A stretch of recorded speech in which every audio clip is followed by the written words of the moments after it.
একটু ভালো গান গাইলো, আস্তে, একটু ভালো গান গাইলো, একটু ভালো রূপ আছে, আপনি বললেন বাবা ঠাকুর আমাদের হরিসভায় যেতে হবে, তুমি গেলে তবে লোকজন জড়ো হবে। কারণ এক একটা মানুষের এক একটা যোগের পালা চলে না। ভেবে দেখবেন এক একটা সময় এক একটা মানুষের খুব সুদিন আসে, সে যেদিকে যায় যা করে সেটাই যেন অনেক কিছু হয়ে দাঁড়ায়। ওই মেয়েটা গোমা গাইলো, তেরি মেরি তেরি মেরি, কার কথা বলছি বুঝতে পারছো? রানু দিদির কথা বলছি। কদিন কি নাম কি বাবা রে, সোশ্যাল মিডিয়া ছেপে গেল, ভরে গেল, তাই না? কাঁচা বাদাম, কাঁচা বাদাম, ওই করে করে লোকটার কি বাড়ি হাঁকিয়েছে দেখেছে। এটা কপাল বলবেন না?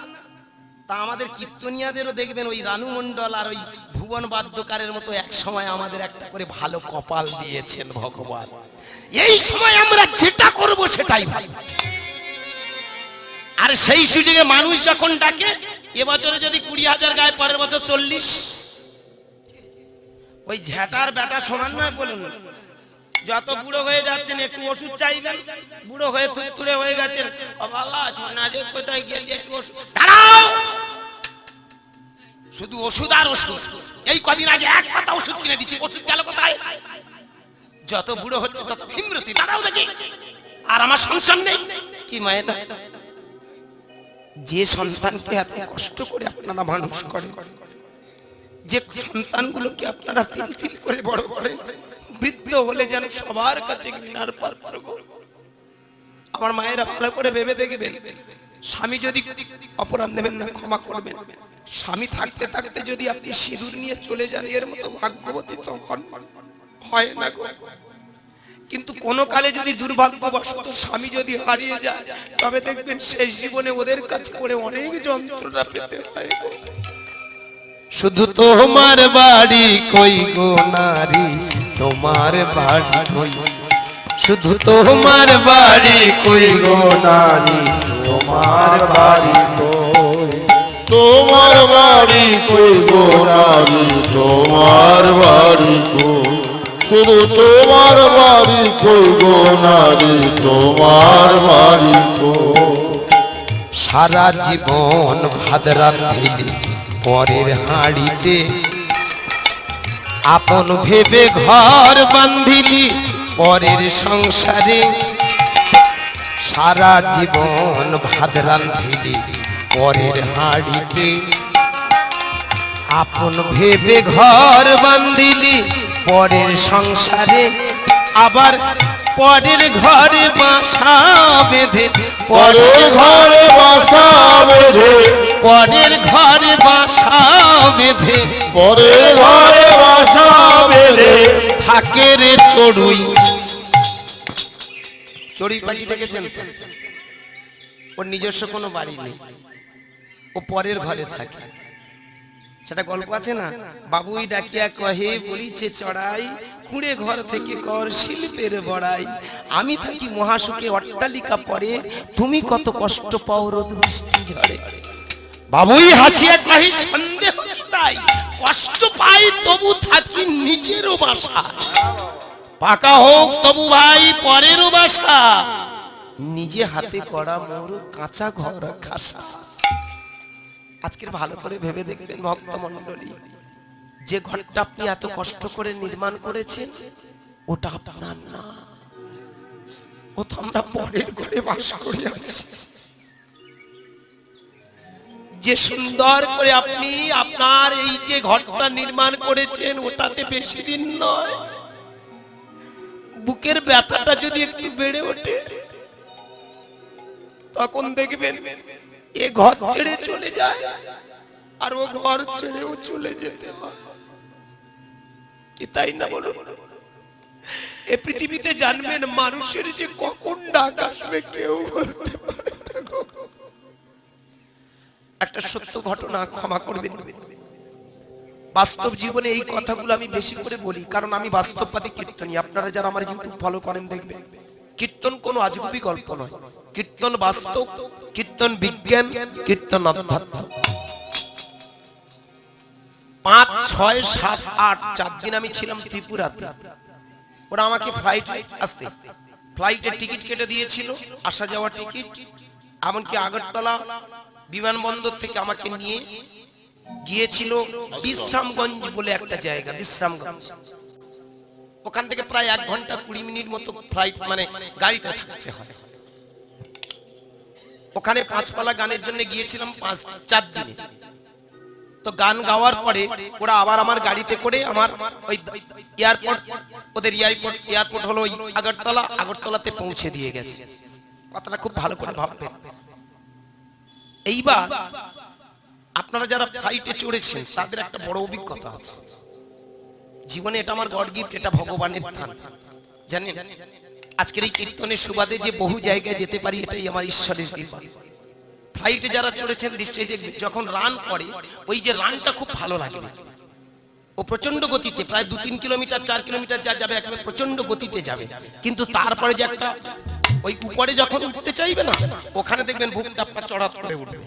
এবং শুধু তাই নয়, একটু যদি দুর্বল মানুষ হন তাদের কিন্তু আরো বেশি কষ্ট। যারা ফ্লাইটে চড়েছেন আবার বলছি তাদের প্রত্যক্ষ দেখবেন। এবং শুধু তাই নয়, যত উপরে উঠবেন তত নিঃশ্বাস নিতে কষ্ট, তো মনে হবে যেন না জানি মরে যাব। সত্য ঘটনা বাবা। আগরতলা থেকে উঠেছি, সেদিন ছিল ওটা 8 তারিখে সন্ধ্যা 7:25 ওখান থেকে ফ্লাইটটা ছেড়েছে। ওই যে প্রথমে রান দিয়ে উঠলো না, প্রথম ধাপেই ওঠা। আর আমার একটা দুটো ওই দুটো সিটের পরে সামনে একটা ওই 60-62 বছরের মানুষ হঠাৎ দেখি বসে আছে, বসে থাকতে চোখ দুটো বন্ধ হয়ে ওই যে ফ্লাইটটা উঠলো ওখানেই আর ঠান্ডা। এবার ওর মধ্যে দেখবেন, আপনারা যদি কোনোদিন ফ্লাইটে যান দেখবেন ওখানে বড় বড় ডক্টর থাকে, বড় বড় ইঞ্জিনিয়ার থাকে, ভালো ভালো দামি দামি ডাক্তাররা ছুটে আসলো। জানেন, ছুটে এসে ওরা বুঝতে পারল লোকটা হারিয়ে গেছে। এবার ফ্লাইটের মানুষ যাতে কষ্ট না পায়, যাতে বুঝতে না পারবে, এই তোমরা কেউ উঠবে না, যে যারা আসনে বসে থাকবে, কোনো অসুবিধা নেই, ঠিক আছে। নামে মাত্র সিলিন্ডারে গ্যাস দিল। দমদম এয়ারপোর্টে আসার পরে খবরটা আমরা একদম পরিষ্কার বুঝতে পারলাম। ভাবুন, একটা ধমক দিতেই তাতেই আমাদের যে বুকের ব্যথাটা কখন এক ধমক দেবে, আমরা চিরকালের মতো হারিয়ে যাব। নদিয়ার নিমাই সেইখানে দাঁড়িয়ে বললেন, তোমরা যে এত অহংকার করছো, এই পৃথিবীতে দুদিনের পৃথিবীতে এসে তোমরা এই যে মারামারি, লাঠালাঠি, কাটাকাটি, বর্ণবিদ্বেষ, জাতিবিদ্বেষ বলো না, কদিনের জন্য, কিয়ৎক্ষণের জন্য এই পৃথিবীতে এসেছো, আবার তোমরা হারিয়ে যাবে।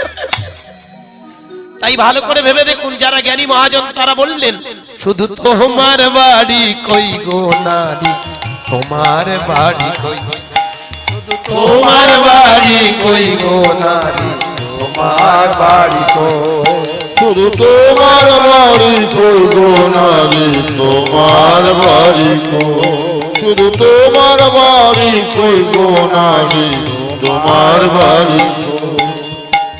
মানব জীবন পেয়ে ও তুই খুঁজলি না ভবে, মহাকালের পাল কি যেদিন আসে রে কবে। মানব জীবন পেয়ে ও তুই খুঁজলি না ভবে, মহাকালের পাল কি যেদিন আসে রে কবে। সেদিন তুমি আমি জানতে পারবো, তুমি আমি জানতে পারবো, তুমি আমি জানতে পারবো, তুমি আমি জানতে পারবো, এদেশে কেউ নই, শুধু তোমার বাড়ি কই গো না, তোমার বাড়ি কই, শুধু তোমার বাড়ি কই গো নারী, হরি হরি হরি হরি বল। শুধু তোমার বাড়ি কই গো নারী, তোমার বাড়ি কই, শুধু তোমার বাড়ি কই গো নারী, তোমার বাড়ি কই, শুধু তোমার বাড়ি কই গো নারী, তোমার বাড়ি কই।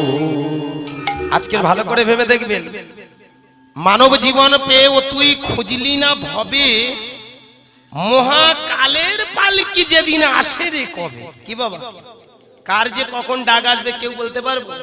কেহ মরে 10 মাসে, কেহ মরে গর্ভবাসে, কেহ ভূমি পরশ করি মাত্র।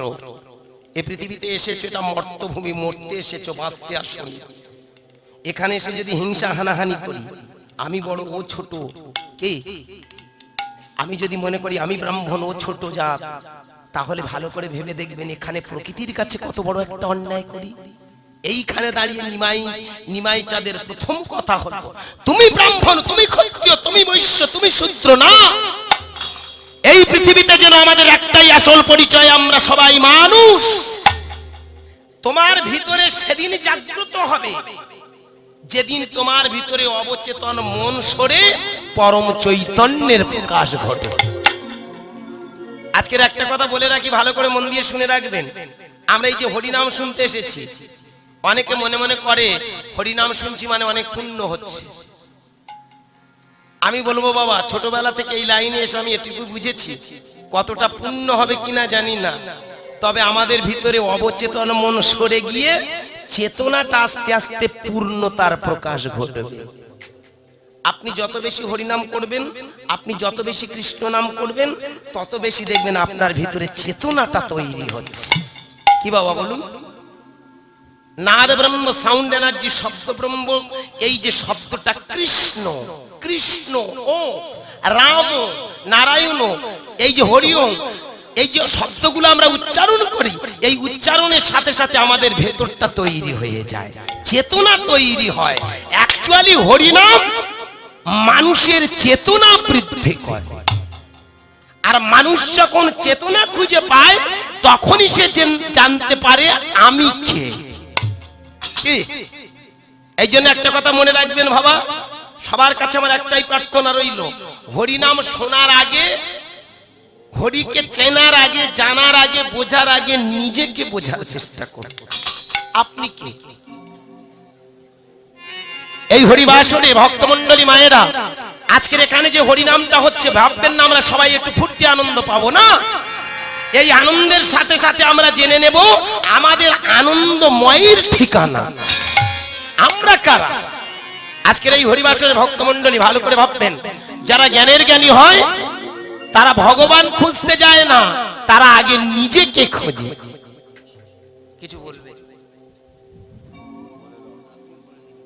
আচ্ছা, কি নাম? আচ্ছা, সুশান্ত রানা, মাঝের চড়া নিবাসী সুশান্ত রানা। আমার এই পাগল ঠাকুর আমাকে 100 টাকা দিয়ে গেলেন। এটা 100 টাকার নয় গো, 100,000 আশীর্বাদ। নিতাই গৌর হরি বল, হরি বল, হরি বল। এটা 100 টাকা নয়, 100,000 আশীর্বাদ। ওনার আশীর্বাদ আমি মাথায় নিলাম। আর শুধু তাই নয়, আপনারা সবাই মিলে আশীর্বাদ করবেন যেন কৃষ্ণ পদে মতি হয়। আপনার আশীর্বাদ করবেন আমি যেন এই পথের পথিক হয়ে, নামের নামী হয়ে আপনাদের চরণে হরি কথা, কৃষ্ণ কথার আস্বাদন করাতে পারি। জয় শ্রী রাধে। নিতাই গৌর কৃষ্ণ প্রেমানন্দে, হরি বল, হরি বল। আজকের মন দিয়ে লীলাটুকু একটু শুনবেন। জয় নিতাই। নদিয়ার নিমাই তাহলে প্রথমে কি করলেন? আমাদেরকে নিজেদেরকে চেনানোর জন্য প্রথমে বললেন দুটো বাহু তোলো। আজকের ভক্তিমতী মায়েরা, এই হরিবাসরে যখন এসে আমরা হাত তুলবো, দেখবেন হাত তোলার সাথে সাথে আমাদের মনটাও কিন্তু উপরে যাচ্ছে আস্তে আস্তে। কেন? কেমন? ভালো করে ভেবে দেখবেন, যখনই আমরা হাত তুলি আমাদের সাথে সাথে মনটাও কিন্তু ঊর্ধ্বগামী হয়। আজকের তথাকথিত কীর্তনিয়ারা বলে হরিনাম করে ওই দুটো বাহু তোলার অর্থ তার উপরে সারেন্ডার করা। মেনে নিলাম, অবশ্যই আপনার এই কথাটা যৌক্তিকতা আছে, কিন্তু এর সাথে সাথে আমরা জানতে পারি আমরা কারা। আজকের এই হরিবাসর একটা খুব কঠিন কথা আপনাদের কাছে জিজ্ঞাসা করি, বলুন তো, আপনারা যারা মঠ মন্দিরে গেছেন, আপনারা যারা নিরামিষ খেয়েছেন, আপনারা যারা মঠ মন্দিরের আশ্রিত, এত মহারাজ, এত মা, এত মঠ, এত আশ্রম, এত মসজিদ, এত গির্জা, যে যে জাতের মানুষ, একজনা কেউ আমার সামনে দাঁড়িয়ে বলুক যে আমি ভগবান পেয়েছি? বলতে পারবেন? তাহলে কি ভগবান নেই? খুব মন দিয়ে শুনবেন, যারা বলছে ভগবান আছে এখনো কিন্তু যথাযথ প্রমাণ দিতে পারেনি। কি চাঁদে যে যাওয়া যায় সেটা কিন্তু প্রমাণ করে দেখিয়ে দিয়েছে ভারত যে চাঁদে যাওয়া যায়। আমাদের সামনে কেউ প্রমাণ করে দিতে পারে যে ভগবান আছে? আবার যারা বলছে নেই তারাও কি যথাযথ প্রমাণ দিতে পারবে যে নেই? কি দুটো কথা। যারা বলছে ভগবান আছে তারা আমার সামনে দাঁড়িয়ে কই বলুক যে আমি যথাযথ প্রমাণ দেখিয়ে দেবো যে ভগবান আছে। আবার যারা বলছে নেই তারাও এসে বলুক যে ভগবান নেই, প্রমাণ দেখাতে পারবে? এইখানে বলবো কি আছে কি নেই ওটা পরে ভাববো, আগে প্রথম ভাবতে হবে আমরা যে পৃথিবীতে এসেছি আমরা কোথা থেকে এসেছি। এইটুকু যদি আপনি জানতে পারেন তাহলে বুঝতে পারবেন what is God and what is he, ভগবানটা কি আর ভগবানটা কে। এইটুকু আপনি জানুন যে আমি কোথা থেকে এসেছি। এই জন্য জ্ঞানী মহাজনের একটা গান লিখেছেন, মন দিয়ে শুনবেন গানটা, কি সুন্দর গান। জীবনের মানে যে জন্য না জানে ঘুরে মরে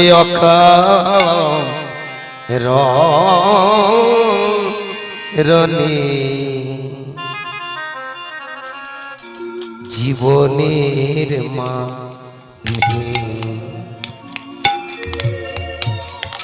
জীবনের মানে যে জন না জানে ঘুরে মরে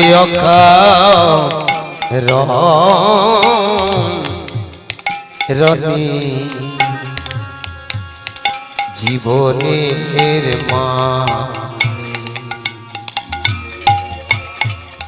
ভজরে মন সদ্গুরুর চরণ, ভজরে মন সদ্গুরুর চরণ, ধ্যানে রাখি তারে সযতনে,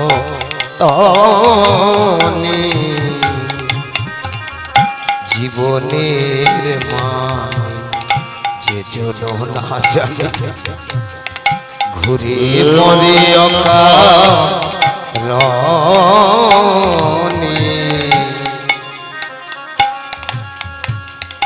জীবনের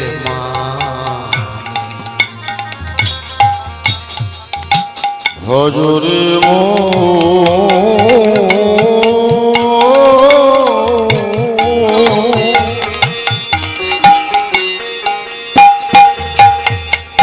ভজরে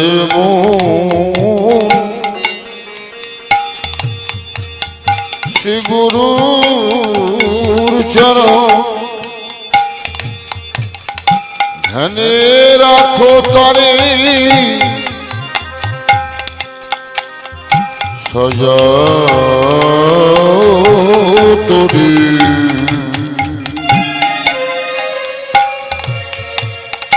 জীবনের মানে যে জন না জানে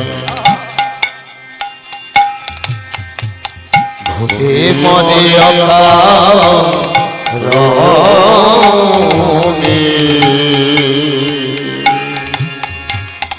জীবনের মানে। গানটা খুব মন দিয়ে শুনবেন, গানের ভিতরে আসল সত্যটা লুকিয়ে। ভগবানটা কোথায়? আগে ভগবানকে জানার আগে নিজে জেনে দেখো তো তুমি কে, কোথায় ছিলে, কোথা বা ছিলে, কোথা বা এলে, কোথা বা যাইবে, ভেবেছ কি কোনো কালে, কোথা বা ছিলে তুমি, তাই গৌর হরি হরি হরি হরি,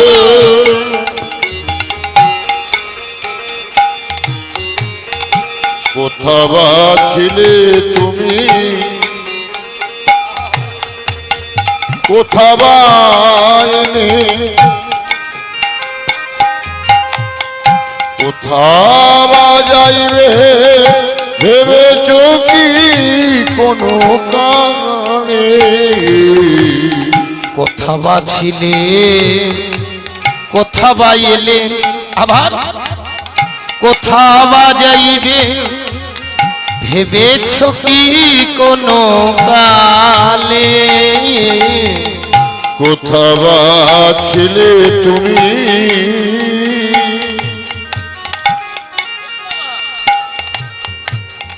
কোথাবা এলে কোথাবা যাইবে ভেবেছ কি কোনো কালে স্রষ্টার নব এ নব সৃষ্টি স্রষ্টার নব এ নব সৃষ্টি কৃষ্টির মহাদান জীবনের মানে যে জন না জানে ঘুরে মরে অকারণে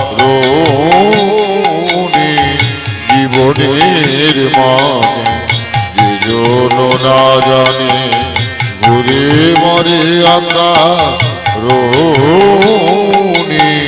জীবনের মানে জীবনের মানে জীবনের মানে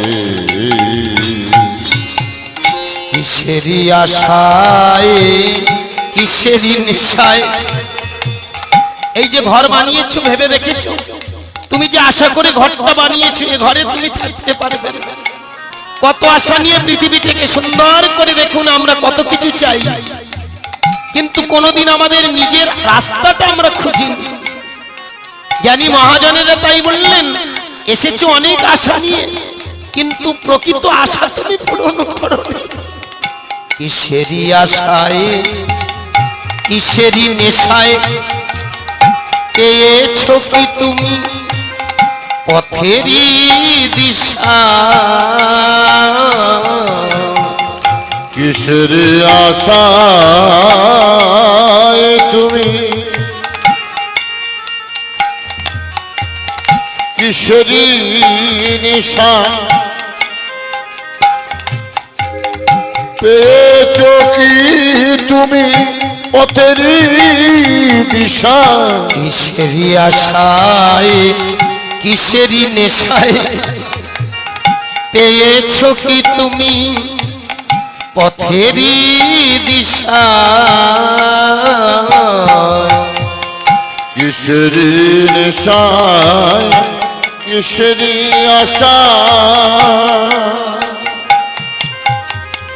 পেয়েছো কি তুমি পথেরই দিশা স্রষ্টার নব এ নব সৃষ্টি স্রষ্টার নব এ নব সৃষ্টি কৃষ্টির মহাদান